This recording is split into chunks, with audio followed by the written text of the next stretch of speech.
Hello, everybody. Welcome to Michael's Record Collection, where we talk about great music with the people who make it and the people who love it. I am joined once again by Steve Babb of Glass Hammer. Steve, thanks for your time. Hey man, thank you for having me again.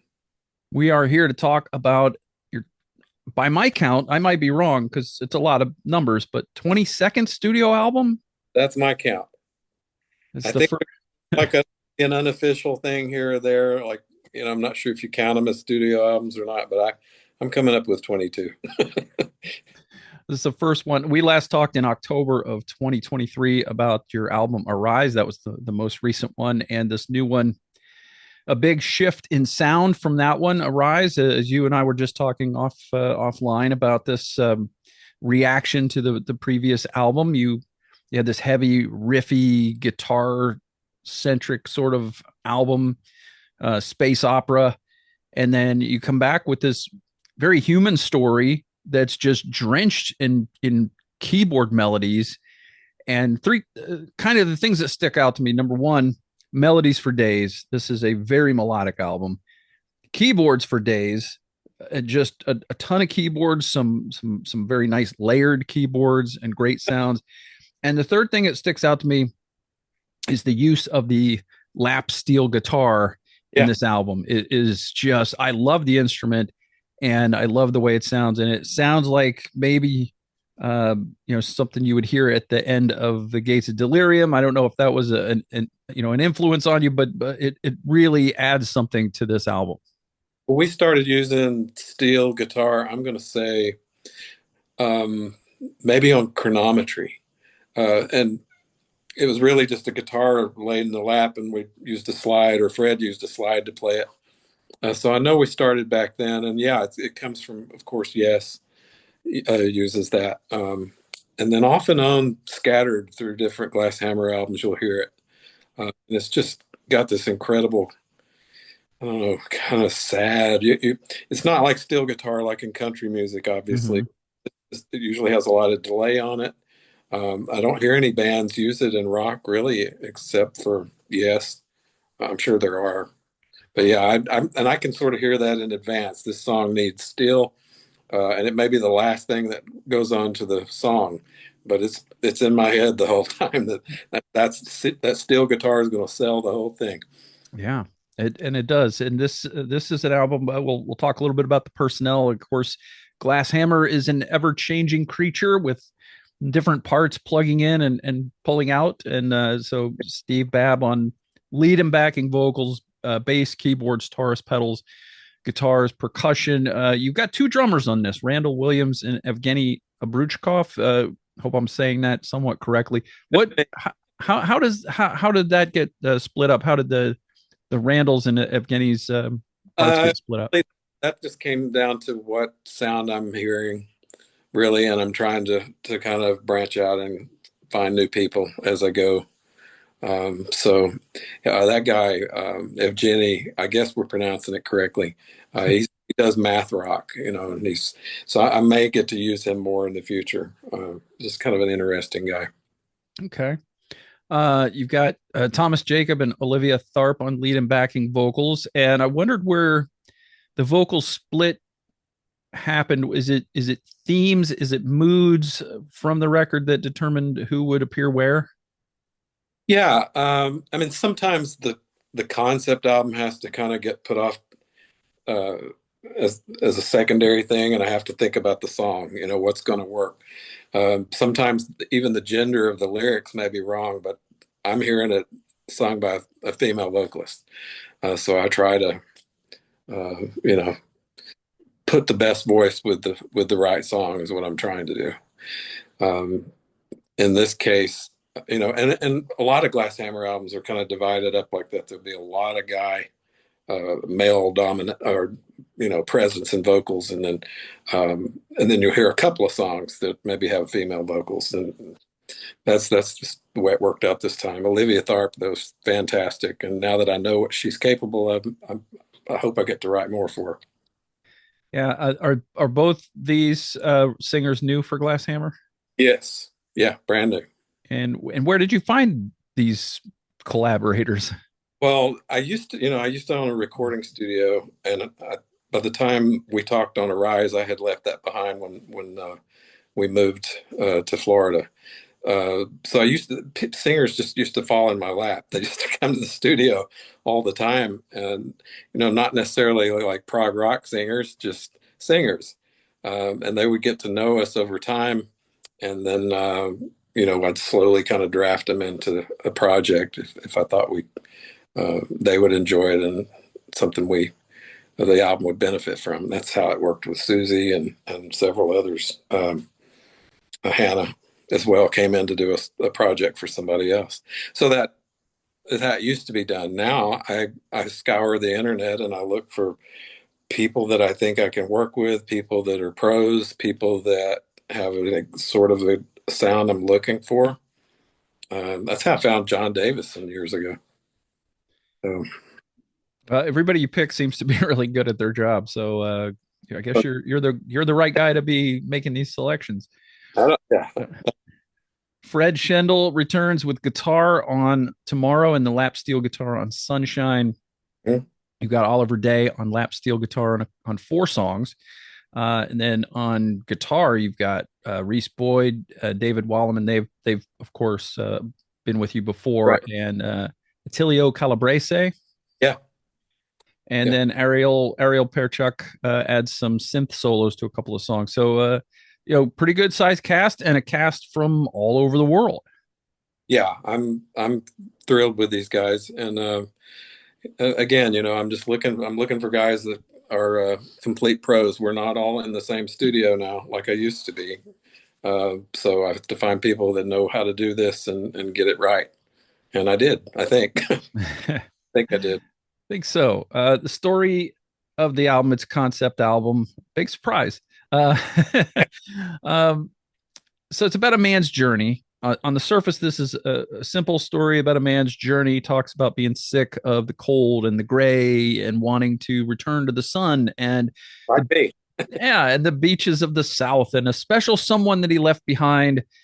And along the way, we realized this is a very different kind of journey, and it's more metaphysical than physical. What inspired this story for you? Well, it's a couple of things because concept albums. I mean, I really, I love to do them. I like to tell a story. Um, but you know, my wife and I sold the house, sold the studio, moved to Florida.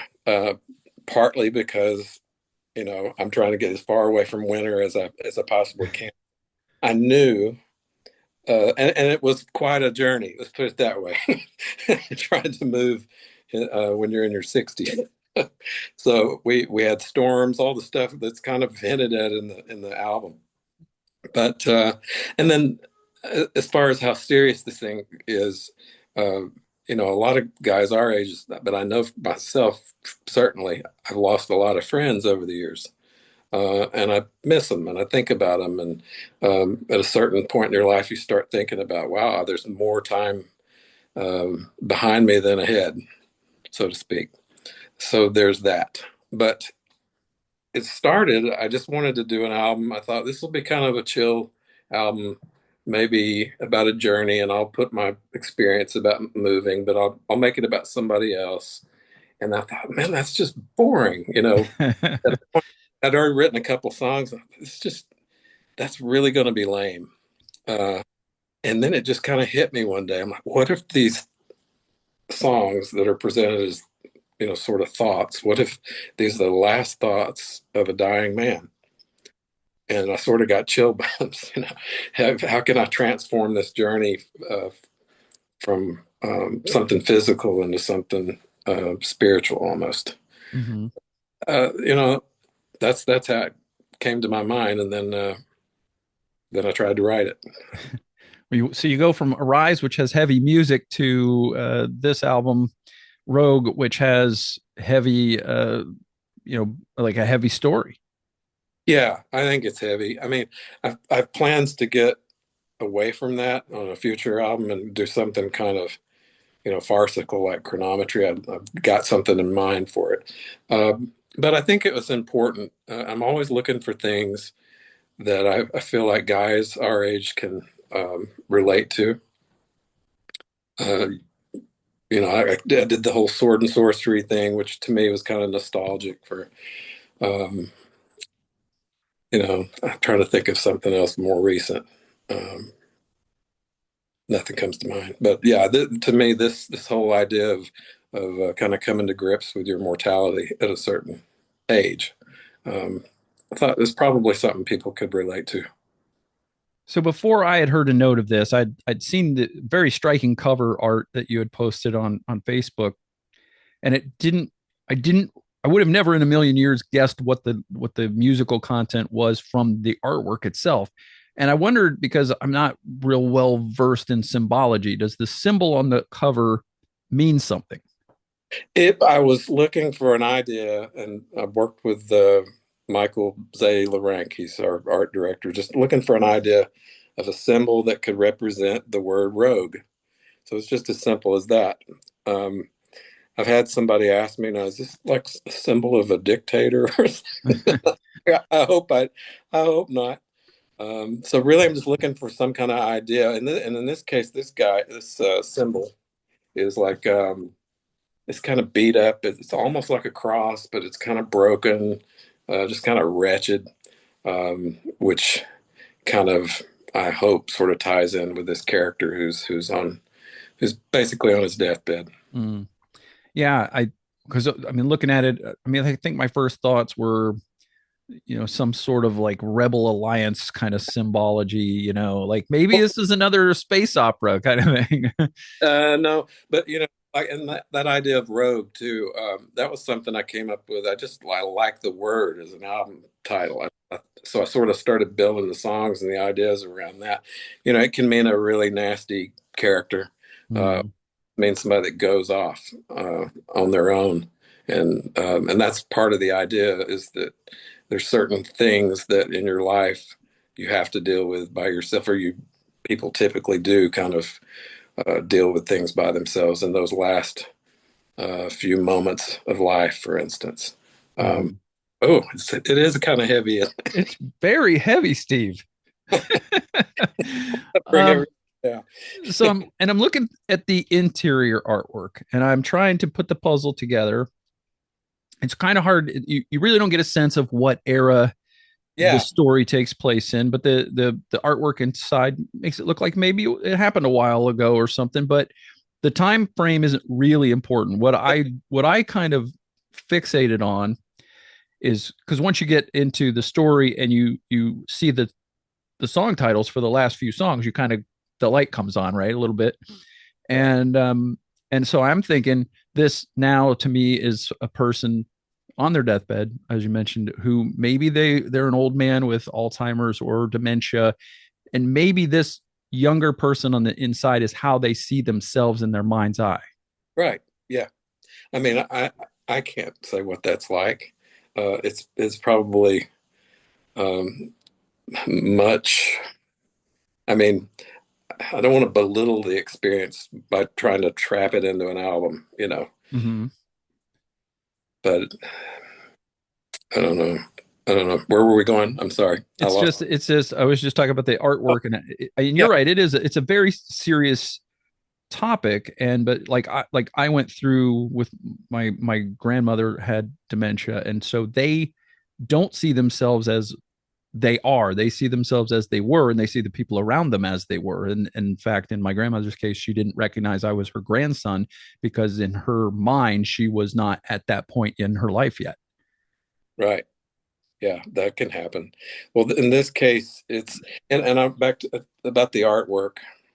The the sort of um, era that the artwork on the inside of the album depicts. It's not really important, but I think that goes back to my idea that it was going to be kind of a journey of a man that leaves and goes south, and I kind of wanted it to be maybe a 19th century thing, um, and I just stuck with the artwork. Yeah, But it does come.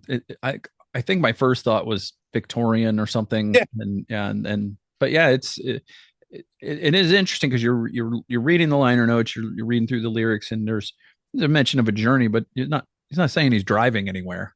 Exactly. Yeah.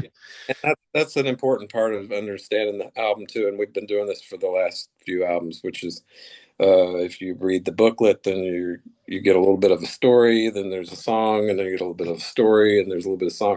So I'm using that text in between songs to get the story across. It's it's really difficult to do an album. I find now, at least without it. Without including some text to go along with it. There's a couple though we did in the past where there's nothing to go on at all. I think Perilous was one. Um, there's some others, but I started doing that I think with chronometry years and years and years ago. There's just enough text in there to kind of clue you into where we're going with it. I like it. I mean, I think you're writing a concept album, you're not writing a novel. So sometimes you're not going to get all the little nuance of the story in the songs. You have to augment it a little bit, but yet the songs still stand alone in I, terms of their musicality. and yeah, I think so. And then in terms of the meaning of the whole thing, I want to leave it a little open ended too, that where people can kind of read into it what they want to read into it. I mean, I have an idea of what it is, but I don't want to lock people into to going along with me on that. If they want to listen to one song at a time in any order they want, that's fine with me as long as they Yeah. enjoy. Yeah, we talked about that on Arise, how the return of the Daedalus, how there could be multiple meanings in that, and how you might even revisit that at some point in the future.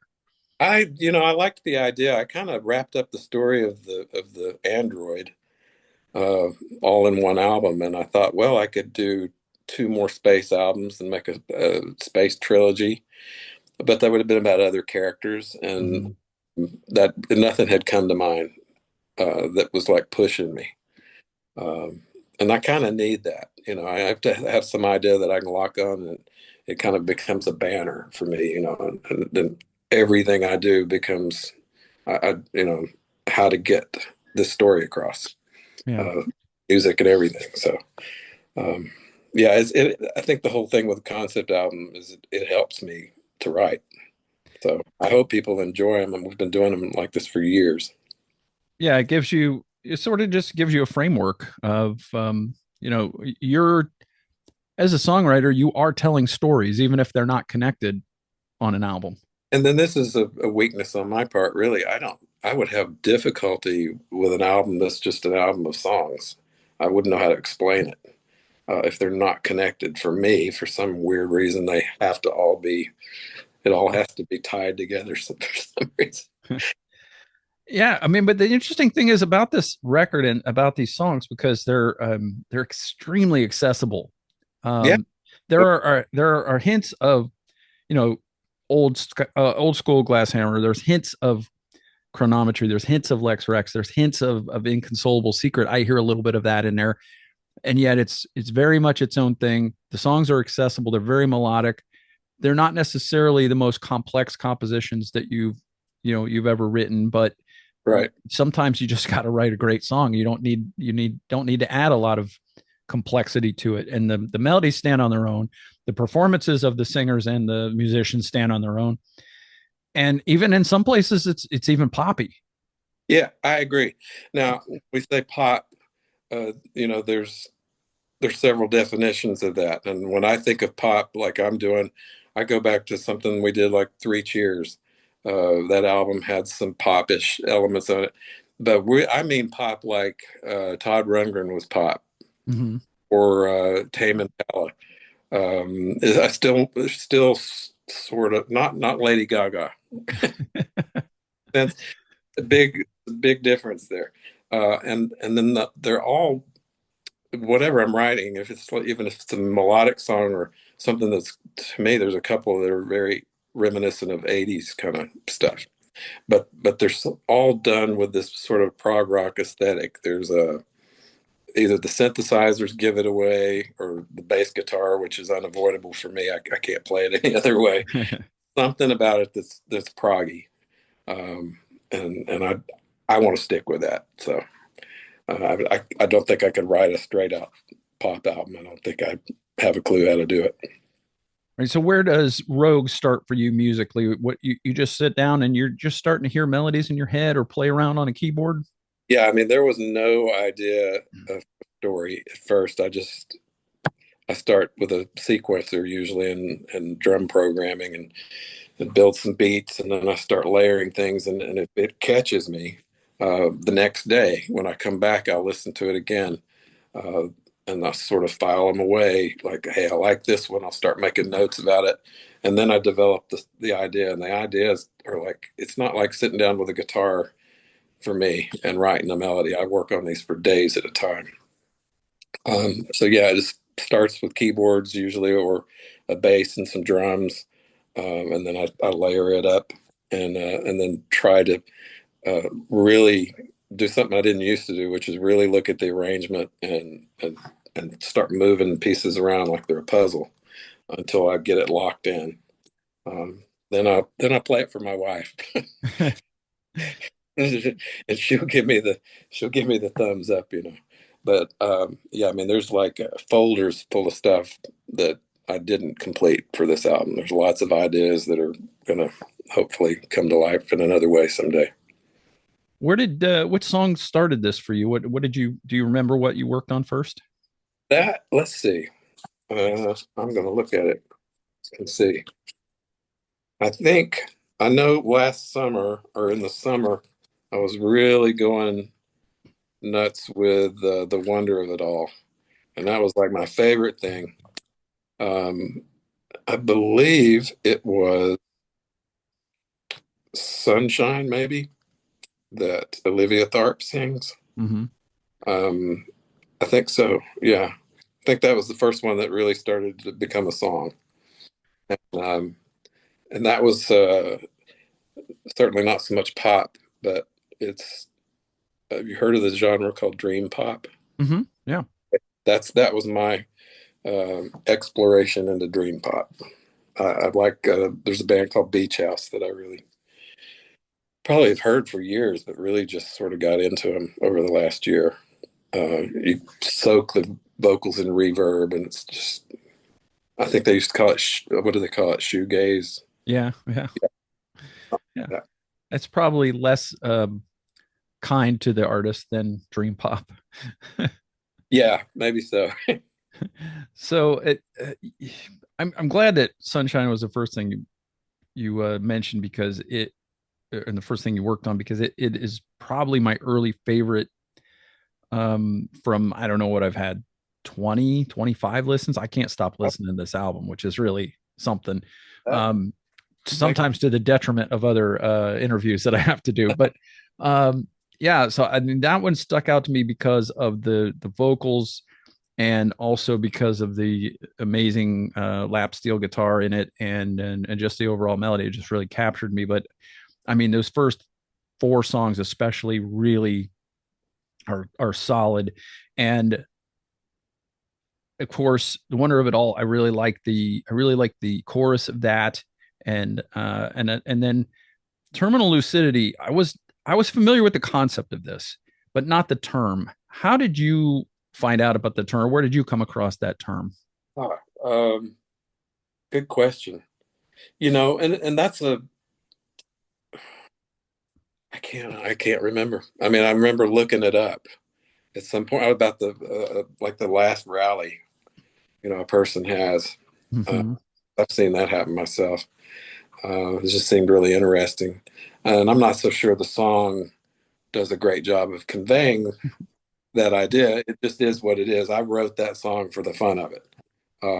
It ended about halfway through though originally, and I decided let's add some keyboard solos on, and then wait, that's still not enough, and I turned the whole thing upside down at the end, and added lyrics and sang it myself. But yeah, the term, and when you hear that term, if you're, you know, a prog rocker, you're like, that's a song title, you Yeah. know. And you see that it's 10 minutes long. So you go, oh, there's your prog right there. There's your prog. And it, I wrote this down. It sounds like the soundtrack to an epic space battle. The sounds that you found to use keyboard wise in this are really amazing. And I love listening to it in the headphones. Thank you. That's how most of that was recorded and written. A lot of this album was headphones. But yeah, so I'm looking for ear candy and neat little sounds and layers and blips and bloops and bubbles and wind and just at the right moment. And I love doing that stuff. I always have. It just brought into mind like the, lasers and stuff like that. It's just really, really cool. And I like the way also that it flows out of One Last Sunrise, because One Last Sunrise is an instrumental, and then Yeah, a lot of Terminal Lucidity is instrumental until the very end. yeah, yeah. And then, and I'm really, I mean, I was happy once I got to the end of the song, Rose started writing that last bit, which was I left all the electronic stuff aside and went for kind of a big piano movement and slowed the whole thing down, and then wrote these lyrics that I felt like were, super heavy, ominous, Mm. and it was an attempt to do a shorter version of something like the Return of the Daedalus, something that's real spacey, trippy. Mm-hmm. I want to, if our fans will let me. Um, I mean, I would do a whole album that's kind of geared around that sort of sound. I say that, I don't know if I could pull it off, but um, I like that kind of stuff. Osric Tentacles is a group I've always enjoyed listening to, and they do all the bubbles and big synthesizer Yeah. sweeps. Yeah. Space.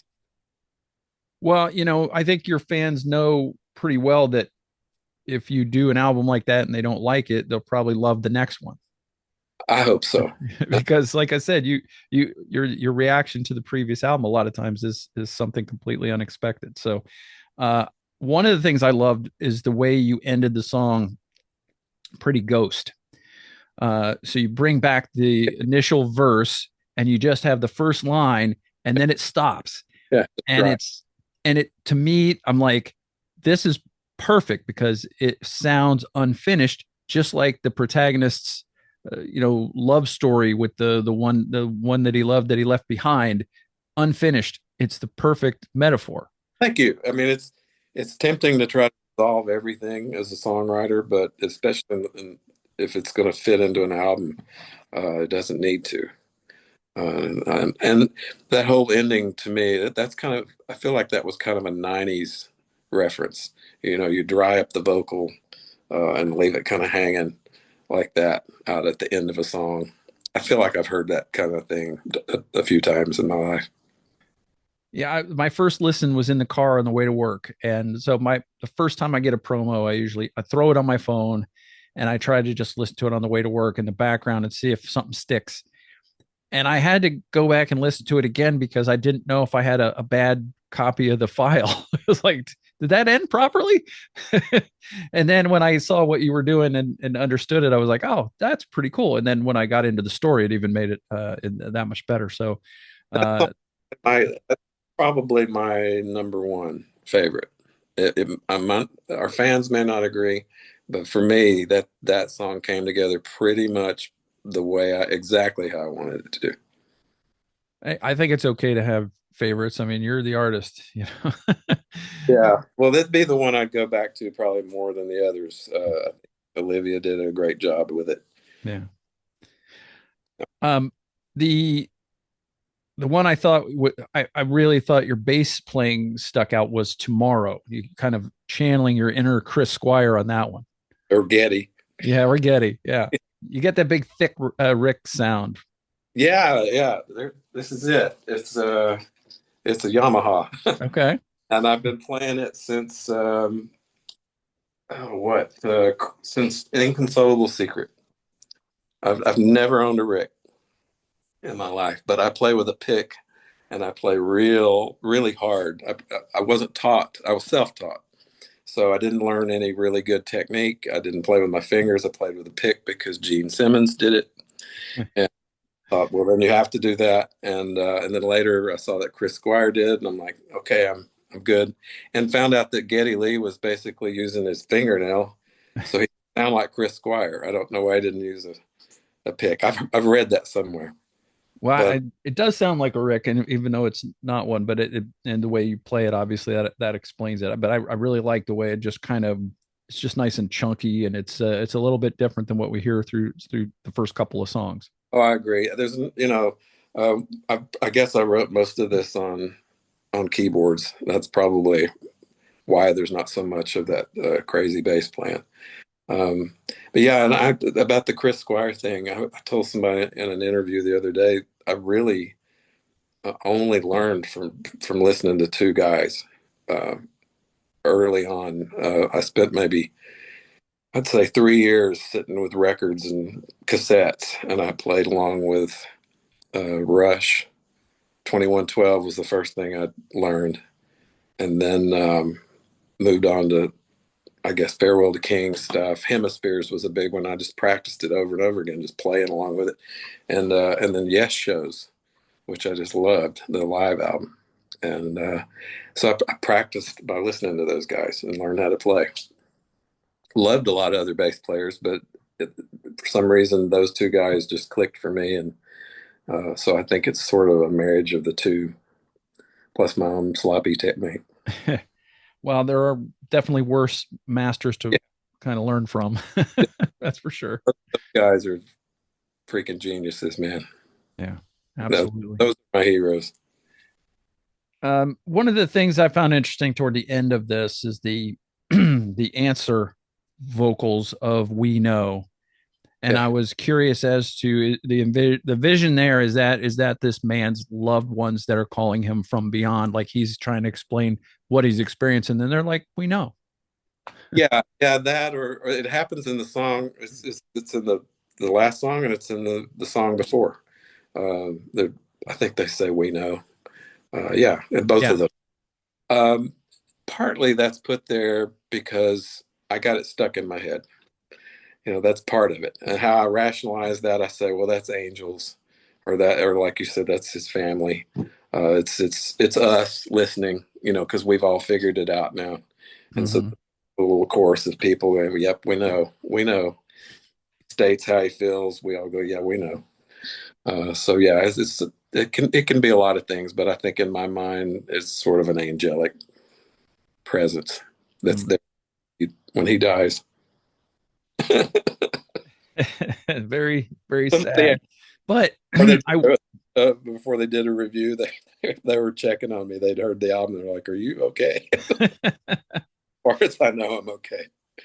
well, it's see, here's the thing though. You're a man of very strong faith, and this is a part of life that isn't necessarily it's seen. Obviously, we here on earth feel that's a negative when someone passes on, but for the if you are a believer, then you believe this person's gone on to their great reward, their paradise, and their, whatever your religion believes in. And so that's not necessarily something to be mourned on their part. They're free. They're free of this earthly suffering and pain and all of that stuff. And you even talk about the paradise in the last song. Yeah, amen. Yeah, I mean, I kind of, we unavoidably, for me, I try to put a happy ending on everything we do. It's not the first album that's ended with somebody going to heaven. There was Paralandra, uh, having caught a glimpse, same sort of thing. The idea being, and that's how a way to share your faith too, to kind of encourage people that if you're a believer, it's not, it doesn't make it less scary. Maybe it does, but it does mean there's a happy ending. This isn't the end, and all the suffering is going to go away. Yeah. I think that's a beautiful thing. It's lonely for the people that are left behind, and we don't know exactly how that all happens at the end. Mhm. But yeah, I think it's important to know that there's something to look forward to. Yeah, And that's the thing that scares us is that there is now a forever barrier that you can't yeah, communicate with that person. You will never get their feedback on anything. You will never have a conversation with them again. correct. Yeah, You have to make do with the time that you spent with them and your experiences that you had while they were there. time grows shorter by the minute. I So, guess. Is that your way of telling me to wrap this up? oh, I'm just kidding. I'm giving you the business. All right. So, um, You also, one other thing I wanted to point out from the lyrics is that you point out these fierce creatures, and you sort of paint the picture of presumably angels being fierce creatures, which is not the way they're normally necessarily depicted. And I was curious as to where that came from and what you were channeling there. Do you know where those lines came from? I'll tell you where those lines came from. They come from the song When We Were Young from our album Lex Rex. Oh my goodness. Yeah, that whole sort of movement there at the end is kind of a reference. It's sort of in the same chord patterns that When We Were Young was. And I thought, hey, and the lyrics just fit perfectly over them. So I had some new lyrics, and then I put a little bit from Lex Rex in. And that was how that album ended, was about the resurrection. So I thought it was fitting to do that. What is it? Sunshine in the morning sky, uh, descending from on high, fierce creatures wrapped in light. Yeah. Uh, it's and I mean, of course, that album, that album Lex Rex really stands apart. I feel that was kind of miraculous how that whole thing came together. So I don't know where those lyrics came from. Somewhere up here. Well, I'm Look, embarrassed to say that I had meant to get and go through your catalog, but your catalog's pretty big, Steve, and I didn't make it.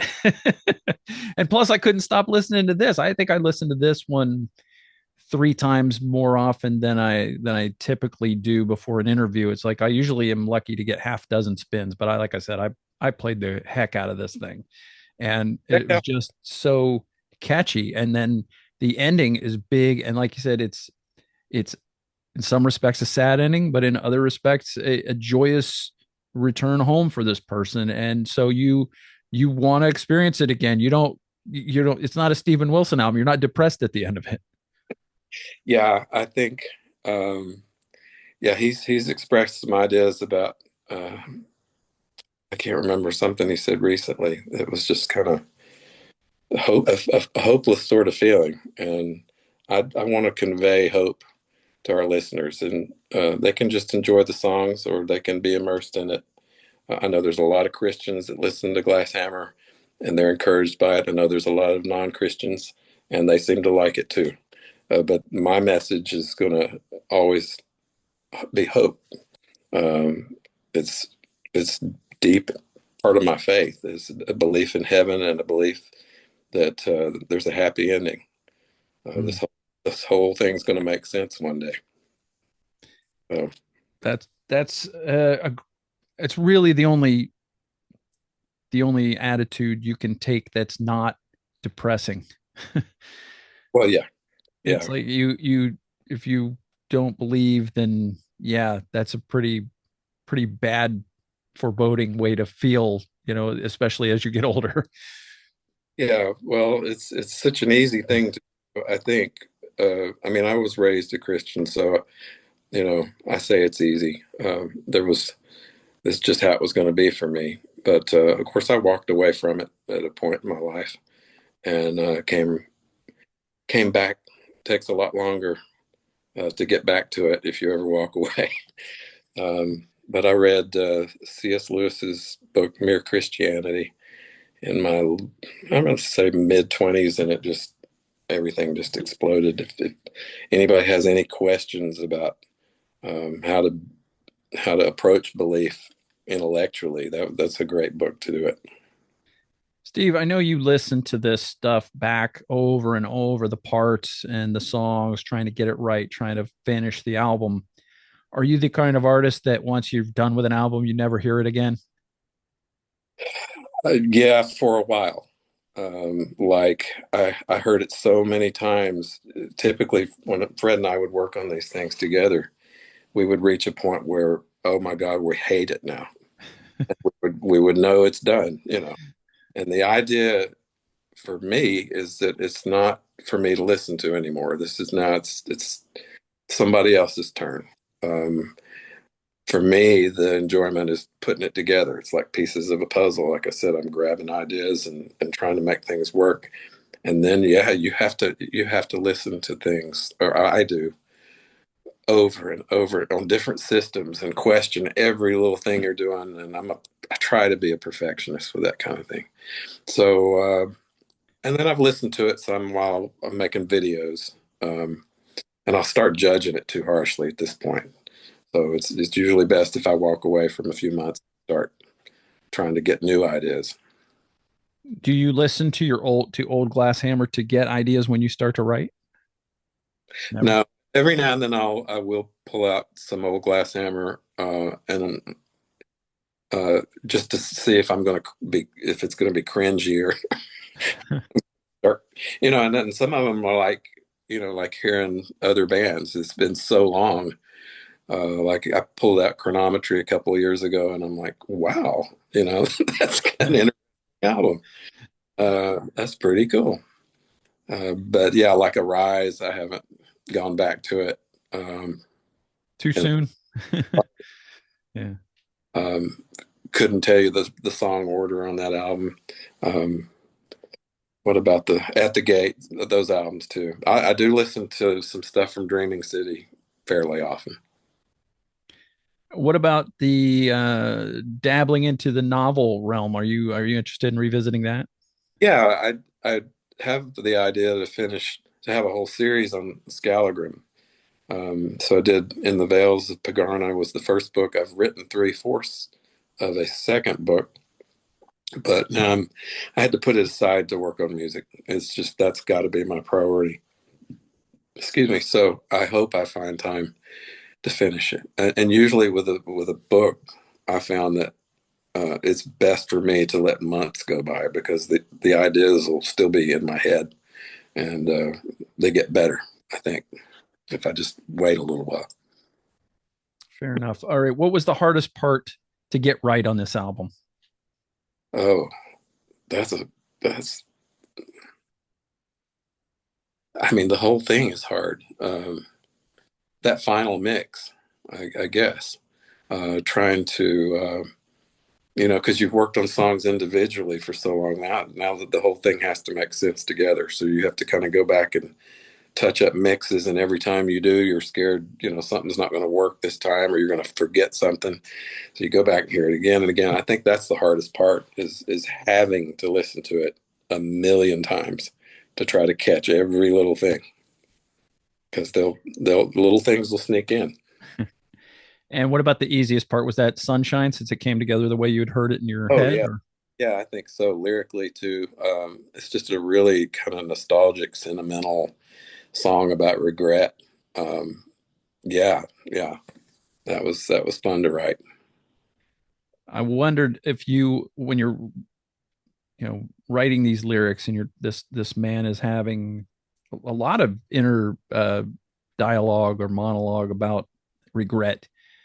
Is that something that's been weighing on your mind, or is that just something you feel is a universal? I think it's universal. I mean, if you're human, if you don't have regrets, you might, you might need to check yourself. I think. No, I hope I think that at our age, for me at least, I look back on things I wish I hadn't done, things I wish I hadn't said, things I wish hadn't happened, and there's a point in time where it's too late to fix any of it. So I kind of channel some of that feeling into these songs. So there's a female referenced in these songs.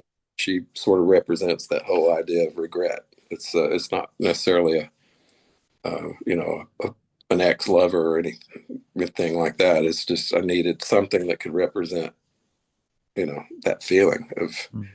gosh, it's too late. I can't go back. I can't fix that. I can't do anything about that now. And I don't know. We'll see if people relate to it. I I think it's a pretty universal feeling. Well, I feel like and I've heard people say this all the time, that I don't have any regrets. I'm like, so you've lived a perfect life? Perfectly? If you've not hurt anyone, I mean, I think everybody needs to. I don't know if you need to do it, but I do it. Go back through my memories of people, and there's a lot of things that I wish I'd done differently that can't do it now. So that Yeah. fodder for songwriters, I think that kind of. Yeah. I think it could be something very simple, like There are nights when maybe you had a couple too many drinks that you could have probably wish you not had the last few. And something just simple as small like that, or something even much bigger. But I think everybody, if they're being honest with themselves, you might not change a thing that you did. You might Yeah, not be embarrassed by it, but I bet that everybody has at least one thing they would have done yeah. differently if given that choice again. We're all sinners, There and I you think go. part is who did we hurt? Um, did we fix it? Can we fix it? Is it too late? Like again, it's one thing to have those feelings. It's another to kind of immerse yourself in them, which isn't particularly healthy. No, no. Write a song, you really want to go deep, and get that out of you, and in some sort of form that maybe gives people, goosebumps, or they get a tear in their eye when they hear it, or they start thinking about something in their lives. That's what I'm after with it. All right, somebody listens to Rogue from start to finish. What do you hope they take away from the experience, Steve? Oh gosh, well, speaking of faith, this is the first time I've ever just put a Bible verse in it. So there's a couple of Bible verses in it. For God so loved the world, he gave his only begotten Son, that whosoever should believeth in him shall not perish, but have everlasting life. If they take away that, uh, that's great. So it's nice to be able to use music to convey what I call the good news. And beyond that, I just hope that there's something in there that people, want to play a lot, like you've been doing, just play over and over and over again and enjoy it. And maybe look at some of the other music we've done if they're not familiar with us, and look forward to what's to come. Well, I liked it enough that, and I told you this. I bought the bundle and got the T-shirt and the signed copy of Thank the CD because I the whole point of this that I do is to support music that I believe in, and I believe in this quite a bit. you. And This whole pre-order phase we have here, where we start selling it 2 months ahead of time, that is so vital. If you want to support a band and you see that they're doing that in advance of the release, then support them, because that's the time right then. They say albums have a promotional life of about 90 days, and people are going to forget it and move on. So it's all got to happen pretty fast. all right, well, I'm unfortunately not going to be able to help with the pre-sale because I believe this is going to come out the Monday after you've gone on Those sale. sales are good too, man.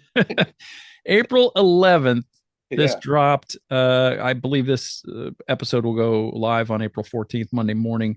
So just 3 days after it goes live. But you can go to glasshammer.com. You can go to glasshammer.bandcamp.com. There, you can buy it digitally.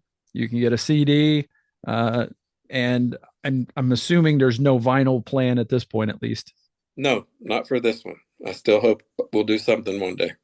But if you guys buy a bunch of these, maybe the next one will come out on vinyl. Maybe all of them.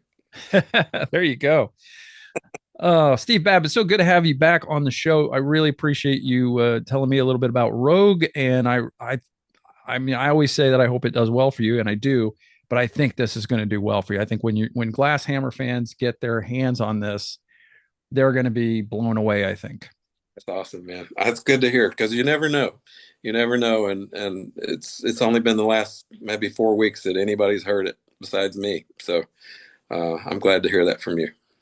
Thank you so much for your time, and best of luck. And we'll connect down the line when you get to your next record. Absolutely, man. Thank you.